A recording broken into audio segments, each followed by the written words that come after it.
Hello everyone, I'm Dr. Darsh Shah. And I'm Dr. Altamash Raja. And welcome to Medicine Redefined, a podcast where we will explore the often overlooked but necessary components of health, what we consider to be the fundamentals. We will investigate topics and practices that can give you and your patients the best chance to optimize a healthy lifestyle. It's time to move the needle forward and put the health back in healthcare. All right, guys, welcome back to part 2 of our conversation with Max Shank. Now, before we get into the show, a quick story time. Brought to you by locumstory.com. Today, we'll be reading One Job, Two Job. One job, two jobs, red blob, no job. Elective doc, emergency doc, some in overstock, some in out of stock.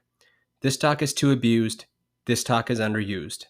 This doc can't get sick, say, let's try a brand new trick. For all the docs about to cry, here's an idea you can try. Look into locum tenens assignment, a really great option, you might find it. Don't forget locums pays much better, and you can find assignments in any type of weather. With all this new info trapped in your thinker, go to drpodcastnetwork.com/locumstory and use your mouse to tinker. It's here you'll find the unbiased answers you're after, so you can decide if locum tenens is your next chapter. All right, guys, we are picking up this conversation, as I said before, but a quick recap of part 1 of our discussion. If you haven't heard it, I highly recommend you stop, go back, listen to the first part again, because there we talked a lot about Max's background, the value of being a multi-sport athlete at a young age. We learned about his philosophy and how it's evolved over the years from purely scientific and linear approach to now a more holistic and pliable approach. We also talked about the evolution of his training programs and the quantum effect of 5 minutes. Definitely check that out. We also learned about the suffering for success fallacy. And we left off that episode with Max giving an awesome tip on how to turn on the blinders while navigating the messy World Wide Web. So in this episode, we build upon the previous conversation, but some of the key things that we touch on are the psychology of his famous 5-minute flow and overcoming inertia. We talk about the importance of proper breathing dynamics and the downstream effect it has on movement quality. Max's initial assessment that is truly global and functional in nature. We also discuss the downside of social media and what he learned from abstaining from social media for a few years, particularly Instagram. We also talk about the power of delayed gratification for positive financial outcomes. By the end of this episode, you'll get a sense that Max is a big picture guy. He is certainly someone who appreciates nuance and frowns upon being myopic in anything, but what I love is that he approaches every situation, every patient, every client from a holistic manner. It's funny because even after we stopped recording, we continued the conversation for another 45 minutes to an hour, which could have been just as powerful. And shortly after this interview, I visited him down in Encinitas at his facility, and we continued talking about similar topics for several hours. I really enjoyed hanging out with him, and I look forward to continuing these conversations with him and hopefully behind the mic so we can share those with you as well. Now, without further delay, please enjoy part 2 of our conversation with Max Shank. Yeah, I got to look into that, man. I've definitely been a victim of that. What's that movie on Netflix? This is The Social Dilemma. Is that what it is? I've heard of it. I haven't watched it. Yeah, it's interesting. It's I mean, everything that you're kind of talking about, I don't know how much more information you'd get value. It seems like you've kind of gotten the message of it already. You know, this conversation of the why, like why are people doing what they're doing? And when somebody comes to you and they say, I want X, and you try to ask why, that's something that's really fascinating to me, right? And you keep asking and asking, and as my buddy here says, that you try to keep peeling that onion and you keep going down to the 7th layer and getting to the core, try to figure out what it is. I always find that fascinating. Earlier, you mentioned the psychology of 5-minute flow.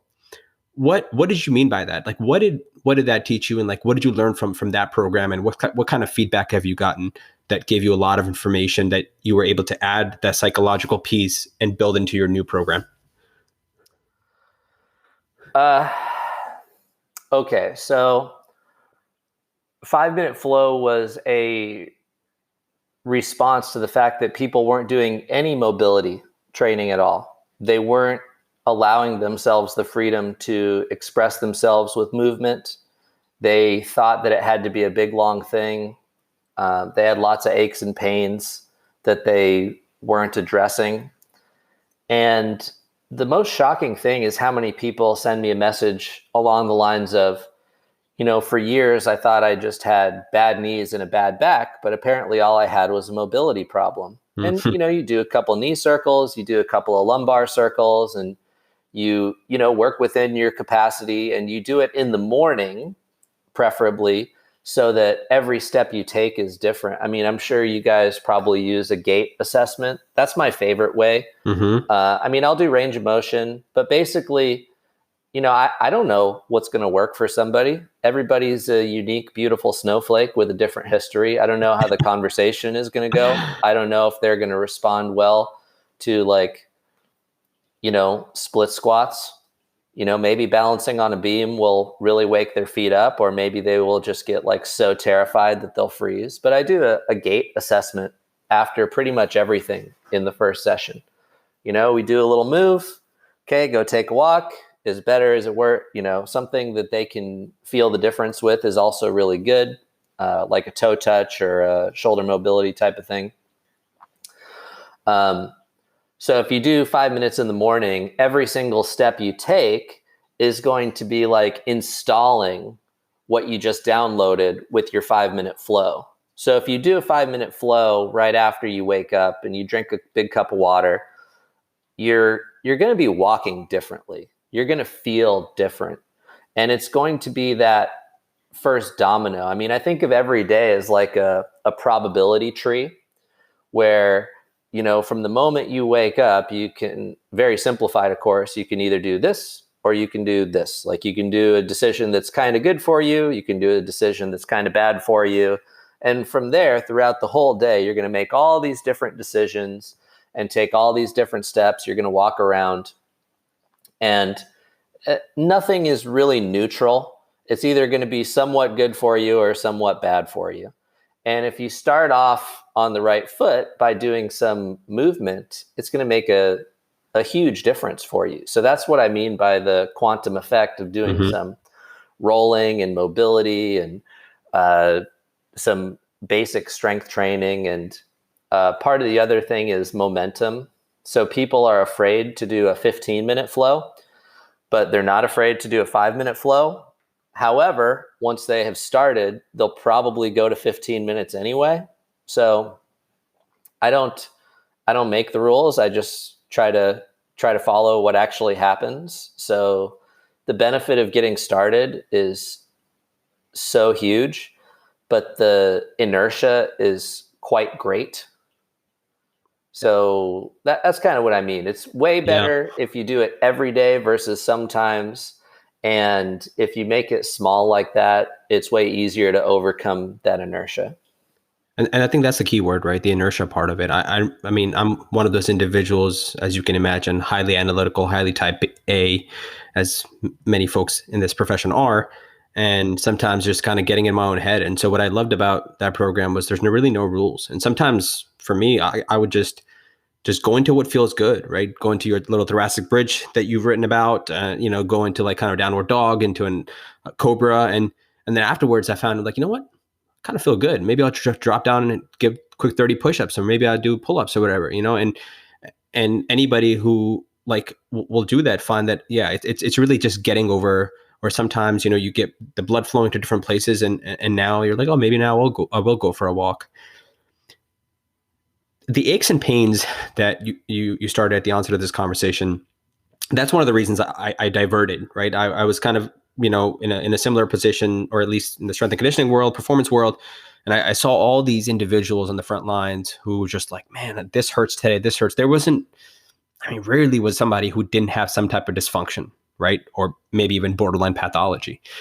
And so that's a very real thing. I know we definitely don't have time to talk about pain science and those kinds of things, but I do think it's really important, something that you've talked about at length of, this proximal to distal effect, right? The importance of taking care of the thoracic spine, taking care of the core, taking care of the breathing. And that's going to pay dividends when we're talking about preventing injuries at the shoulder, right? At the elbow, at the wrist, and those types of things. Maybe you could kind of give a brief overview of your kind of philosophy of why it's important in terms of how we breathe. We're talking about thoracic spine mobility, because I'll tell you what, man, I work I'm in a field where we consider ourselves musculoskeletal experts, but we don't talk about thoracic spine rotation. I mean, we appreciate that at segmental levels it exists, and we appreciate the scapulothoracic joint. We appreciate the glenohumeral joint. For those of you who don't know, these are just fancy words for different parts of the shoulder joint. But we're not talking about improving thoracic mobility or the excursion of the vertebra. So, talk a little bit about breathing, its effects into the thoracic spine, and how that goes outwards. Sure. Breathing is obviously very important. And you don't say. I can't believe I said the word obviously, because it's just it's like a very arrogant word, because it's a very individual thing. What's obvious to you may be a mystery to me. Fair. But basically, a lot of stuff moves when you breathe, or a lot of stuff should move when you breathe. Like your whole gut sac should move significantly when you breathe. You massage your internal organs. You are stretching and compressing all of the tissue around your rib cage. And your diaphragm is this huge umbrella-shaped muscle that's connected all over the place in your upper body. So just in a very layman term, it's going to have a huge effect on the amount of residual muscle tension throughout your upper body. And if you have an area that is in a state of constant contraction, it's just going to pull things out of position. They're not going to be able to glide and slide optimally. And every breath you take, I could talk about breathing for so long, but I'll try to keep it short here.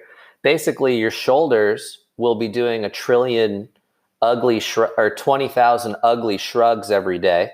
If you're breathing dysfunctionally, that's one option. If you are breathing through your mouth, you're going to send your nervous system essentially into fight or flight mode all day long.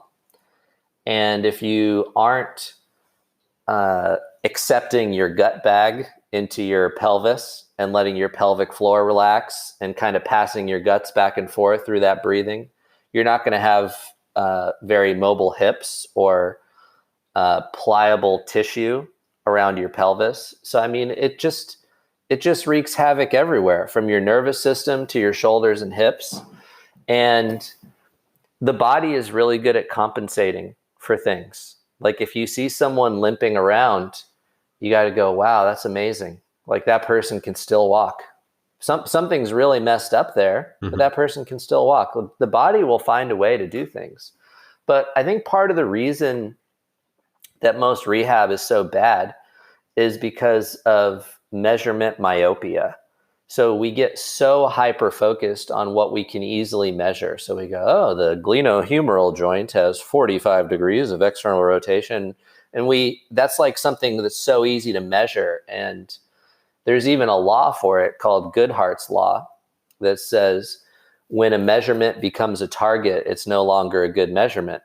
And I think that's probably one of the best ways to describe the biggest downfall of Western medicine is we want something that is easy to measure. So if we confine ourselves like tunnel vision into things that are easy to measure and very like clear, oh, well, we did this stretch on this joint and it increased in range of motion. So we PNF the ball and socket joint until it's really mobile again. But, we didn't consider how the scapula glides across the rib cage. We didn't consider whether or not the thorax can flex, extend, rotate. We didn't consider the residual tension in the diaphragm or any of the respiratory muscles. And we didn't consider the fact that every time that person walks, their left hip doesn't really flex. They just drag their whole body along for the ride. So there's a compensation pattern that has nothing to do with whether or not the ball and socket joint in the shoulder is mobile enough or not mobile enough. So it has to do with the way things are measured. So that's a really tricky thing. I mean, a lot of the disadvantages to Western medicine come from that exact thing, which is we want something that is so clearly measurable and so clearly related, but it's it's hard to even do a study of what's better, isometrics or stretching, over a 2-year period, even if we did 5 minutes, because people just wouldn't do it. It's hard within the confines of measurement. That's why it's better to think about how the body responds to stimulus over time, which is something we know for sure, rather than trying to seek these arbitrary measurements, which, like Goodhart's law says, as soon as measurement is a target, it's not a good measurement anymore. So, one of the things that we always like to do is, and you kind of mentioned, when you're looking at an individual before you're giving them something, you're assessing their gait, right? Assessment is key, right? Yeah, there are so many things you can measure. I've taken so many courses, and they all tell me to measure something different. Yeah. So I'm curious to learn about your assessment process. I know I've previously, I think that you've talked about this, is, one of the things that I've seen in my practice as well is a lot of times individual will come, of course we're going to check again. I'm using sports medicine as an example because this is kind of my world is, we'll see individual for range of motion. Let's just take shoulder, for example, because that's after the back, that's the most likely injured. And we have active range of motion, right? And what that means is that the individual is just activated themselves versus passive, whereas I would take somebody's arm and bring it over their head. And what I found is, the larger that delta between active and passive range of motion, the more susceptible to injury, or the harder the recovery back after an injury, right? That stiffness. So two parts. First, what's your assessment process like besides the gait that you've already talked about, right? Looking at it globally. And then if you agree that you find that to be an issue, how do you address it? Yeah, so the passive active gap, I'm pretty sure, is a chapter in Simple Shoulder Solution. Okay, that's where I read it. I'm stealing it from you. Okay. Yeah, no, I didn't invent that concept either. Gotcha. I like to tell people that I went to a mountaintop and I came back with all these exercises I imagined, and then actually, I found out later that yoga stole those exercises from me. So I still that's how we heard it. I still have some beef with yoga for stealing my inventions. It depends on the individual. I like to just get a person moving with stuff that doesn't hurt them. So like in the case that you're talking about, if someone has a specific complaint, I'll usually just use the phrase, "show me what you can't do." And then I'll do a little bit more investigating with that specific area. And I got a lot of tools in my toolbox. Manual therapy, like it's funny how sometimes you get someone to lift their shoulder and they lift it halfway up and they say, "ouch." And then you put your thumb on their C7 vertebra, and then they lift it all the way overhead, and you're like, okay, I think we might be onto something here. So sometimes even just like touching an area can lead you to glean a lot of information about what's going on. So it's all individual. I try to just, pick up a sandbag, take it for a walk, show me your squat, balance on one leg. I do some visual stuff sometimes. It really depends on the person. If they have a specific complaint, I try to revisit that after every single movement, though, because the fact of the matter is sometimes a person's back hurts not because of anything fancy. It's just that they have never put themselves in a position under enough load where they can breathe and get their core and hips to work together, So it's funny. Like I'll have people with a back problem carry a 40-pound sandbag for 2 minutes in a bear hug, and then their toe touch range of motion will improve by 5 inches. And they're like, "What the heck? We didn't stretch the hamstrings." I'm like, "Yeah, it turns out that's not actually that important most of the time. It's just whether or not your nervous system feels comfortable with the big picture of what's going on." So, people's feet are usually like really weak and they suck. And so having someone pick up a towel with their toes 20 times and pass it to their opposite hand behind their back on both sides will usually like frustrate them beyond understanding. But it might be the difference between their knee hurting and their knee not hurting. So it's kind of like, to use a Chinese medicine term, it's about surrounding the dragon and trying to figure out where the problem is really stemming from. And so when someone comes in with, I mean, like I said, I've taken so many assessment courses, and a lot of them, I'm sure all of them had the best of intentions, but I think a lot of the time you actually just create more fear of movement in the person that you're coaching. So in my experience, it's way better to keep things kind of rough and simple, unless it really is something more complex. I mean, the first thing I did for a while, someone would come in with a hurt shoulder and I would go searching for trigger points with my thumb. And then I'd be like crushing their lat or their teres and lifting their arm overhead, and they'd be like, ow, ow, ow, ow, ow, ow, ow.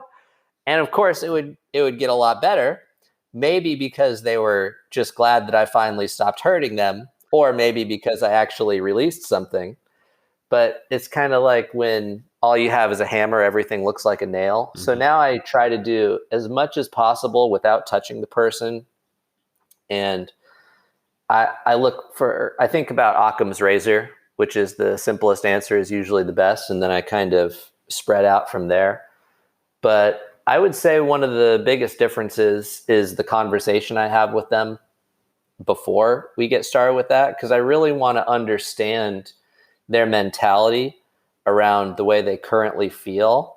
And I want them to also understand that there's nothing wrong with them and that they're not going to hurt themselves worse. A lot of the time it's just because of a belief that they have that they're going to hurt themselves. I mean, you probably are aware that frozen shoulder is diagnosed all the time, but adhesive capsulitis, where it's actually stuck, it is almost never. That almost never happens. It's usually just because their nervous system is like, we are tired of you lifting your arm up and it hurting.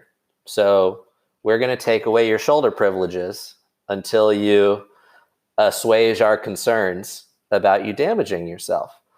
So it's like safe, squeeze, and spiral, basically.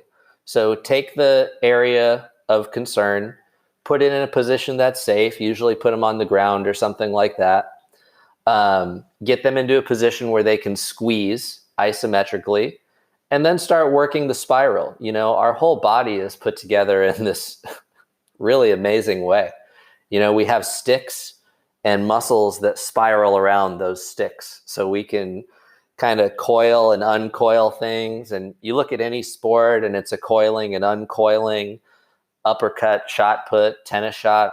I mean, it's all there. It's all this like amazing torque in the transverse plane, and everything's spiraling around a center point. And you know, that's how DNA is. That's how a galaxy is. I mean, it's turtles all the way down. We're just spiraling everywhere. So I try to get safe, squeeze, and then spiral.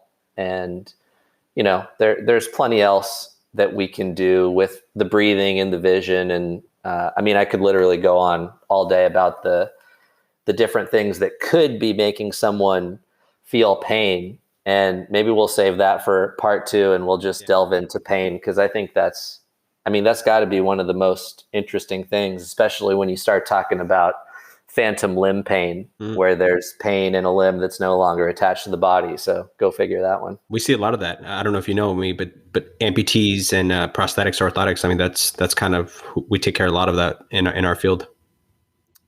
Yeah, it's a really good tool to teach a person about phantom limb pain, so that they understand that it doesn't necessarily have anything to do with a physical problem. It's so powerful to use that. And then also the statistics about sham surgeries. and how much relief people feel from getting cut open, nothing done, stitched back up, feel better. And then the other one is just the understanding that a lot of people have a herniated disc. A lot of people have a torn rotator cuff or a torn labrum. And most of them are non-symptomatic. They feel fine. They function fine. So it's it's so interesting, right? I couldn't agree more, man. Yeah. So I think just getting people feeling safe and then getting strong within that circle and slowly building them out is probably the best thing you can do, really. And of course, you have all kinds of different tools available to you now. Absolutely. Yeah, Max, I got so many follow-ups, so we'll definitely save that for part 2. I do want to ask you just real quick though about, your social media journey in essence, right? What did you learn from that, from disconnecting? Why did you disconnect kind of from the world, and then what made you come back? Ooh, yeah. I mean, I think it's slowly killing people from the inside out. I think it's a strong take. Yeah, it's true, because it's kind of like a pacifier. You're not really getting the social satisfaction that you need to be a healthy person.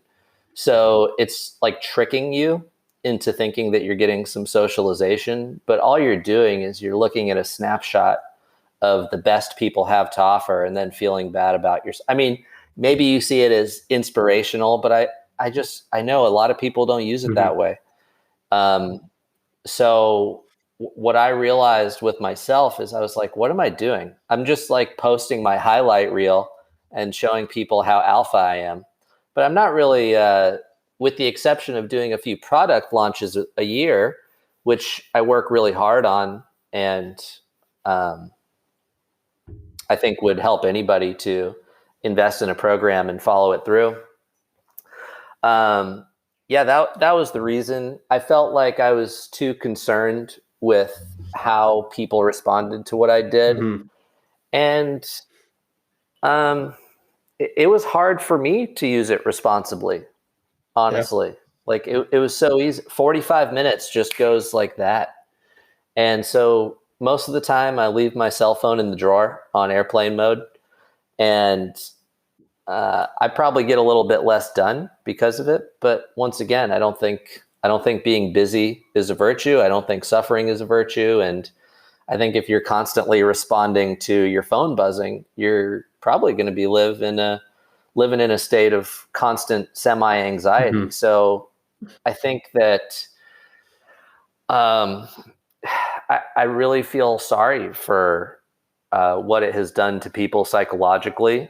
I think the best thing a person can do is to take a fast from food for 3 days and from social media for a week, and they would be shocked at what's left. It would be really difficult, just like any other addiction. I mean, addiction and depression are funny words. I know, really funny, right?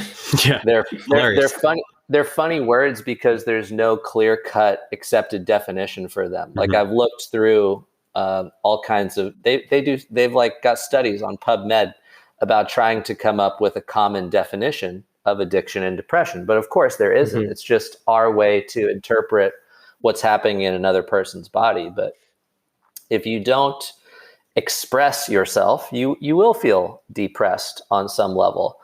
And I mean, who isn't addicted to something? Like, how can you not be? It's about context more than anything else. So most people are hopelessly addicted to coffee, but it doesn't usually make people do outlandish things. Yeah. So it's kind of okay. I feel like now you're taking shots at me, Max. No, it's fine. I mean, like, look, I didn't drink coffee for the first 30 years of my life. And then within 2 months, I was drinking 4 mocha affogatos every single day. So like half coffee, half vanilla ice cream, and then like cocoa powder and whipped cream. I mean, I just went full hog on it. And I loved every second of it. I don't regret it. Now I drink watered down coffee because I like the subtle flavor of it. But yeah, It's tough to say because I've been able to really improve my situation in life financially. I mean, I've sold tens of thousands of products, and I've been able to buy a house. And I'm super grateful for all my customers, most of whom I met through YouTube and social media also. But I really do think it's slowly killing people from the inside because it goes unchecked. You know, if you're addicted to meth, there are a lot of warning signs that are easily visible, but pretty much everybody has their face buried in their tiny telephone screen. So you develop visual and psychological myopia, and you start to like believe this little private pocket God has all the answers, and it shows you exactly what you want to see. It's not showing everybody the same thing. It's showing you just what will provoke your attention the most. Not necessarily what you will love the most, but just what will provoke your attention the most. So I think having good cell phone hygiene is important. I don't think I'm necessarily qualified or unqualified to teach that, but the simplest answers are usually the best. Like, you just got to take a few days off of eating food, take a few days off of using your cell phone. Just turn it off. Like, you don't need to constantly be stimulated. And what a person would learn in that time away is worth its weight in gold. So I think that's what I would say. You know, and the other challenging thing about this is, and I'm guilty of it myself, man. I told this guy, I don't know, a couple of weeks ago when we were talking, is sometimes I'll just find myself on Instagram. I don't even know how I got there, right? And next thing I know, I'll be scrolling it. You remember us having that conversation, Darsh? And the other thing that kind of breaks my heart about it, of course, there is definitely a lot of good, right? I mean, that's how we connected, you and I. I mean, so there's a lot of good. There's a lot of people putting out great information out there. One of my biggest fears about this is that it keeps promoting context-free information. This word of context has come up a couple of times when we talk about. Yeah. It's infinite content and negative context. Absolutely. And you know, and some of it has to do obviously with the character limits that you have in Twitter, right? I mean, how much information can you put out there? A lot of people get all the information they're getting about a topic, whether it's a political topic, they're talking about, you know, the news, the issues that are happening all across the world, or maybe even about science. You know, Brad Schoenfield published something really good, or put a post on really good today about the difference between science versus pseudoscience, and how different people will post just little snippets. Oh, this study showed this, and so now take resveratrol because it's going to cure all your problems in your life because this one study conclusion showed this. And if you go and actually read the paper, but the issue is, and I think it trains you, because I'm guilty of it. So I talked to, you know, some of my siblings who are a little bit younger than me, and I ask them, you know, hey, like, you know, what have you learned? Ask for feedback on this show, like, because you're looking to improve. And they're like, oh yeah, I've listened. And I was like, okay, well, what was your favorite part? They're going, no, I only heard the 30 seconds on Instagram. Like, well, that doesn't help. But the problem is, like, the world has lost its appetite for nuance, right? And the more we get into this, it trains you. I'll give you another example. Recently, I was reading an article about some of the issues that are going on overseas and whatnot, and I was getting a lot of information from social media about it. Which ones? I don't want to dive too into it, so I'll keep it vague while here. So, you know, there are no issues. Yeah, I know, right? It's a happy place. But then I clicked on the New York Times article and I started reading it. And halfway through, I don't know how long it was. Halfway through, I was just like, "Oh man, it's a long article. I don't want to keep reading this." And then I had to pause and I was like, "I'm falling into that trap where, you know, I just want to get the information in bite-sized pieces, but I got to read all the sides of this article." And this is why Dr. John Berardi's podcast, the show that he recently published, was so powerful when he was talking, I'm calling BS, and talking about this concept of quantum thinking. I'm sure you know who he is, and if you check out his show. I am curious about, you're an entrepreneur, you're a businessman, you're an author, you've published products, and at this time, I mean, you said you were putting out product launches. How did that affect your business though? Right? I mean, because a lot of the stuff happened. Oh, I torpedoed it. I mean, I was making like probably... you know, by posting frequently, I was making way more money. So I took a huge pay cut, but to me, it was worth it.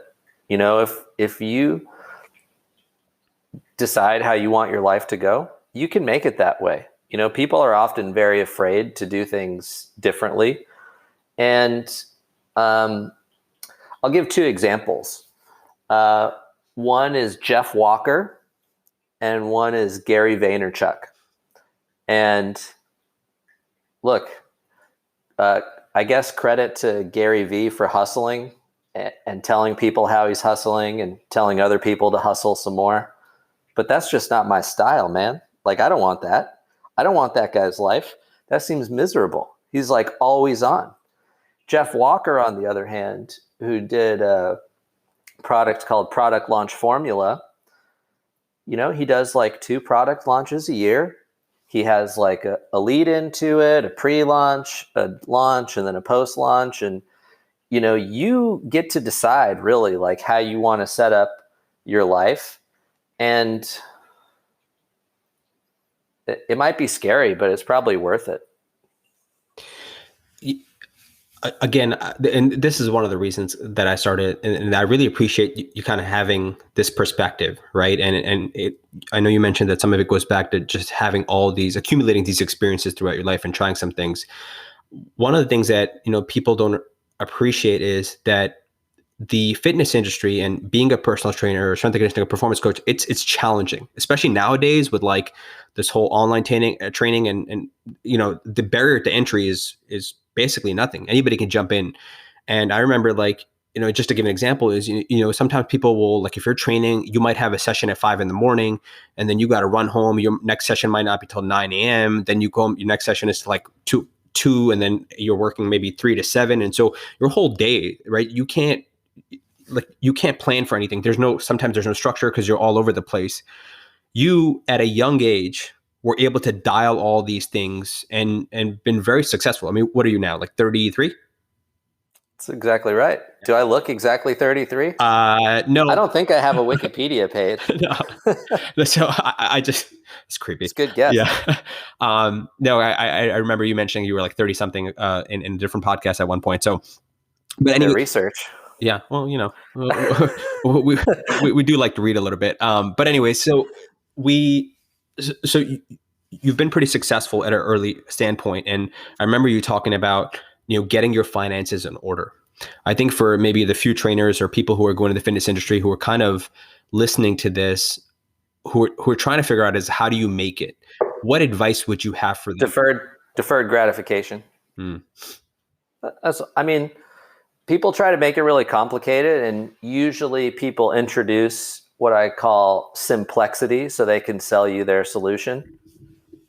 It's really complicated, but I'll simplify it for you in this basic system. But like the reality is, finances, like money, is a representative of energy, right?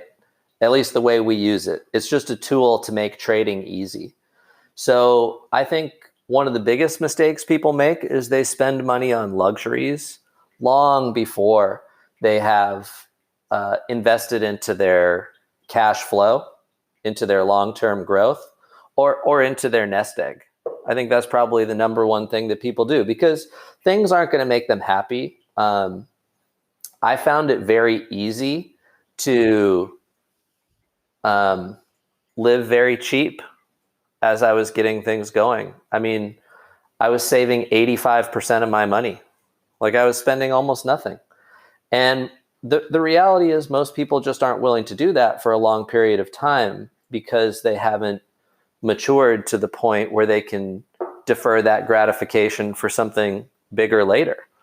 And the reality is if someone's like, 18 or 20 years old and they can focus on delivering more value, which is what's important, right? Whether or not you can deliver value, and not wasting their money on idle luxuries that aren't going to satisfy them anyway, you can set yourself up really nice. Like, I don't think it's hard to be a personal trainer right now. I think most people engage with their audience in a way that is trying to be very self-serving and say like, hey, look at me, look how good I am, versus, hey, this is how I can help you.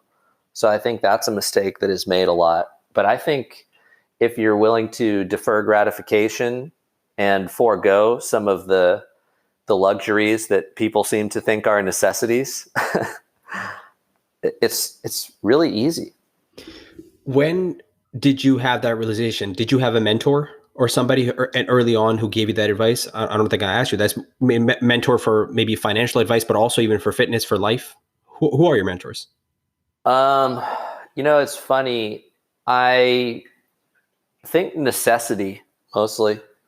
I mean, I didn't have a safety net, so it was like simple enough to me, and I had a good goal in mind. And I have Charlie Munger's book, Poor Charlie's Almanac, which I think he's a funny guy to read. He's a very rational dude. Mm-hmm. I wouldn't say that he has expanded his like conscious and subconscious mind the way like a Ram Dass has, but I have, Ram Dass like chilling right next to Poor Charlie's Almanac. So I try to get the best of all worlds. It's easy to have mentors in book form, but part of the reason I kept taking more certifications and more business workshops was because I didn't feel comfortable with what I was being taught. I was like, I don't see that as someone that I want to emulate, basically. So that's why I kept looking for different things and sort of combining them together. You mean like, for instance, reading an inspirational story in a book, or maybe like a David Goggins, or and say, hey, this is not necessarily what I want to emulate. What else can I do? Or a training certification. Gotcha. I mean, CrossFit, kettlebells, Olympic lifting,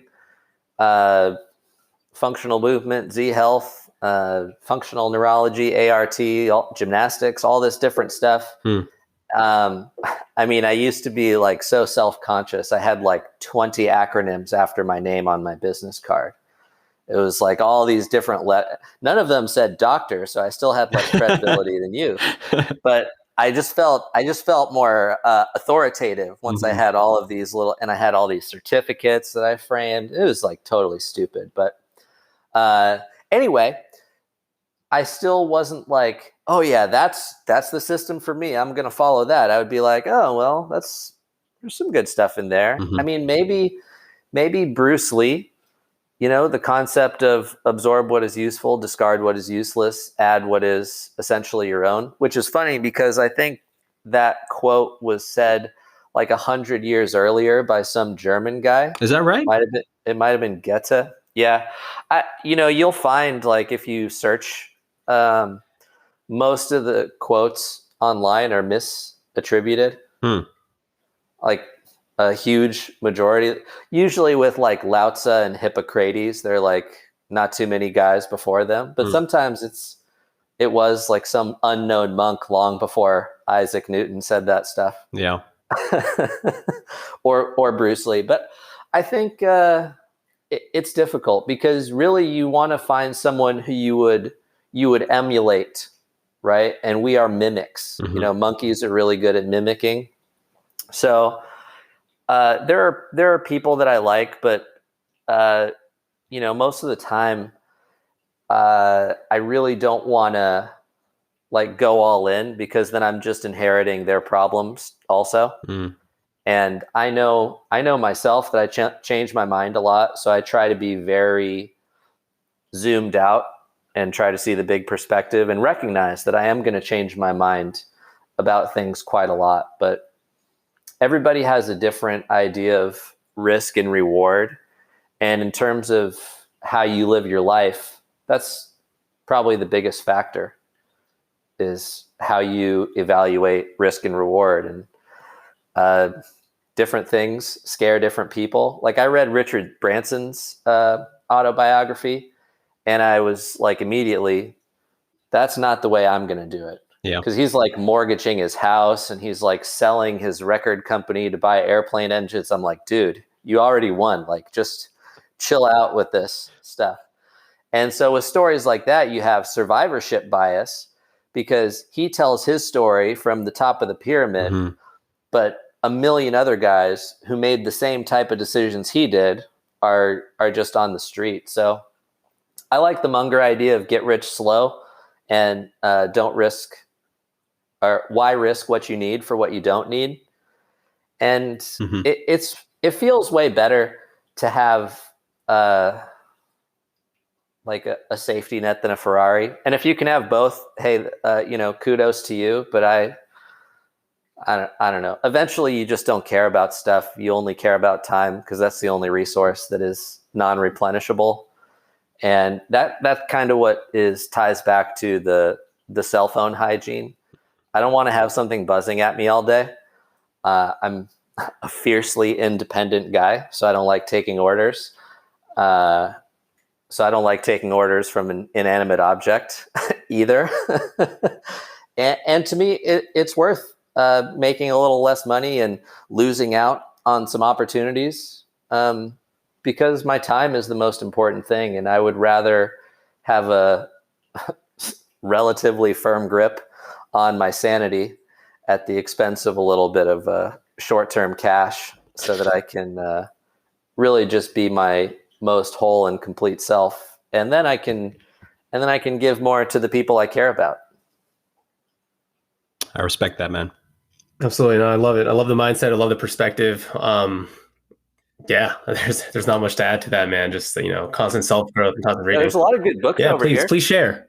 I mean, what do we got? Got some, this one is probably my favorite here. Where's that? This mythology book. Okay. You're gonna have to read the title to us, because I think we've gone back to 420p here.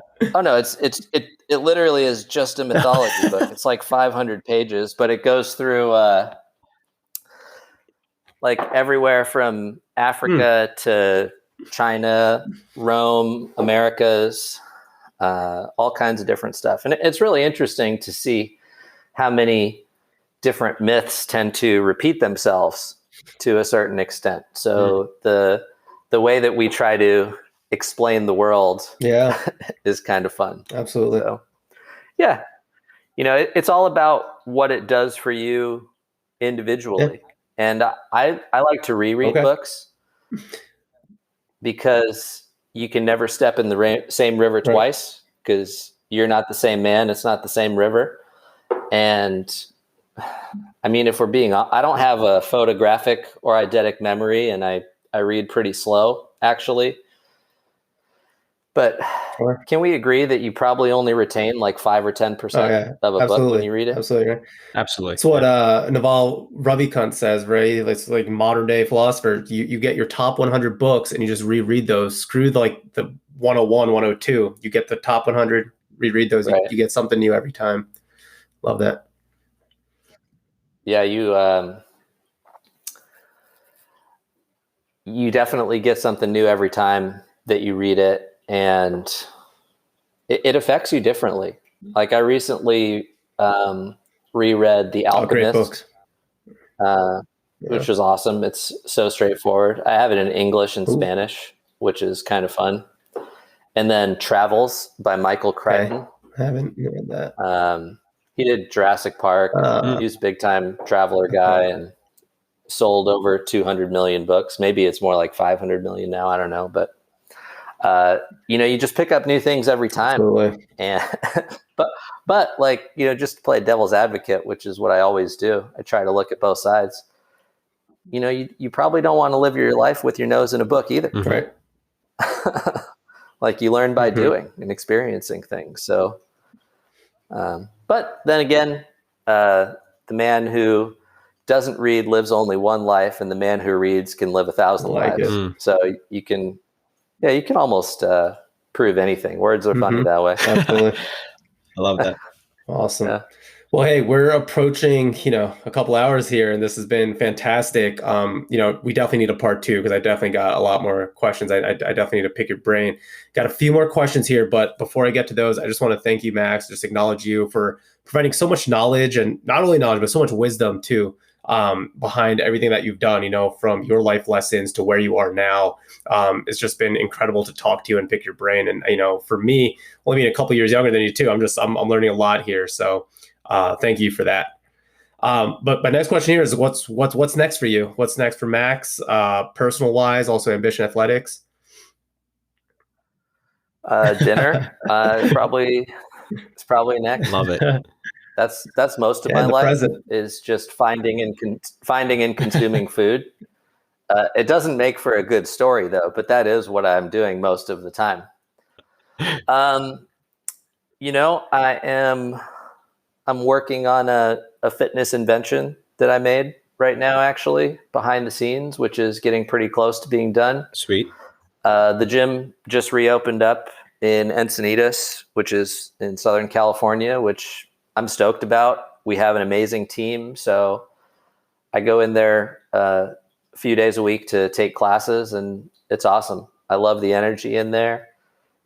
Went to Lake Tahoe last week, which was awesome. So I'll try to get out to some mountains and river. I love jumping in a river.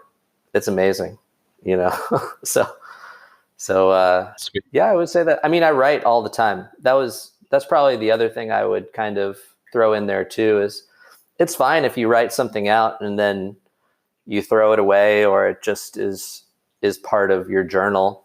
Doesn't have to be anything profound, but it's kind of the same thing with the momentum. Like, just get started writing and take 3 days off eating and using your phone, and just get a pen and paper out and go for some walks, and you'll probably make more progress than in like 10 years of therapy. I think it was Buddha. There's a story about Siddhartha, right, where he's going to go find a job, and the guy's like, "Why should I hire you? You have nothing." And he says, "I have the ability to fast." Right? From food, from people, from thoughts, from everything. Yeah. And he's like, if you have the ability to fast, Right. you have the power to do anything you want. And that's what that kind of reminds me of. So yeah, it's not a negotiation unless you can walk away.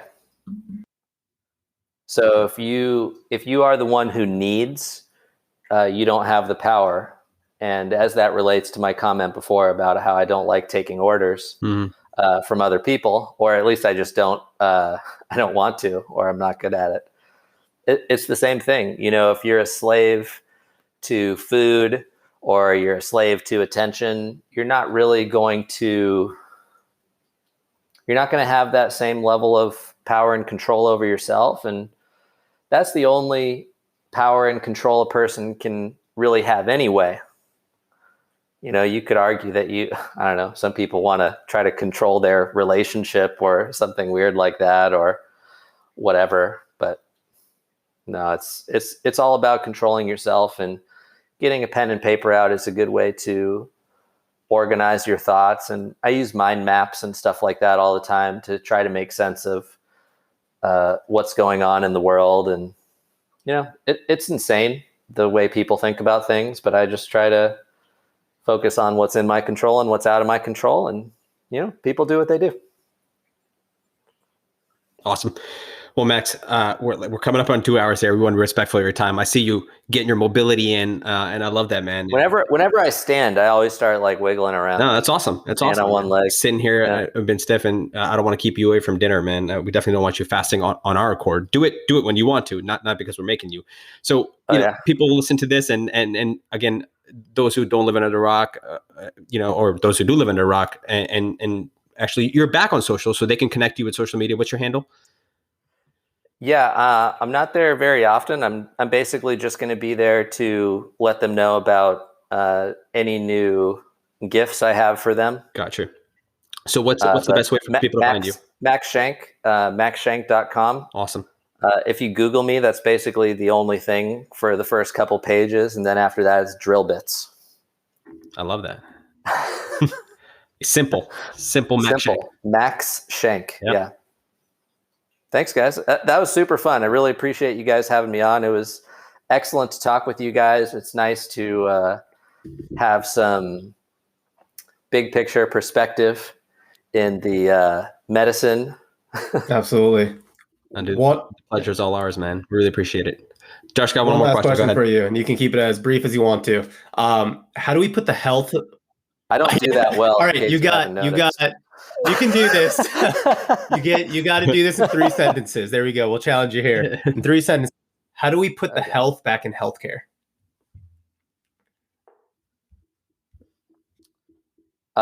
Personal responsibility. All right. Nice Wow, and easy. nailed it. Yeah, simple. Personal responsibility. Yeah. I like it. No, that's very true. So cool. I think that's a great ending Awesome. point right there. And Max, thanks again. Yeah. Thanks, buddy. Thank you, Stick guys. around. Appreciate you. Thank you.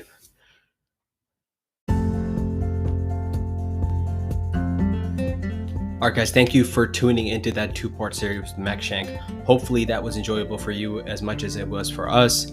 Now, before we sign off, a quick message. Remember, for doctors, the story has changed. Visit drpodcastnetwork.com/locum story to see if a locum tenens assignment is right for you. It's here you'll find the unbiased answers you're after, so you can decide if locum tenens is your next chapter. Now, for that important disclaimer, stick around to the end. Remember that everything in this podcast is for educational purposes only. It does not constitute the practice of medicine, nor should it be construed as medical advice. No physician-patient relationship is formed, and anything discussed in this podcast does not represent the views of our employers.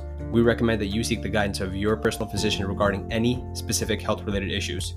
But if you enjoyed the show, please be sure to subscribe, review, and share with anyone who you think will gain value from this. And until next time, thank you for listening.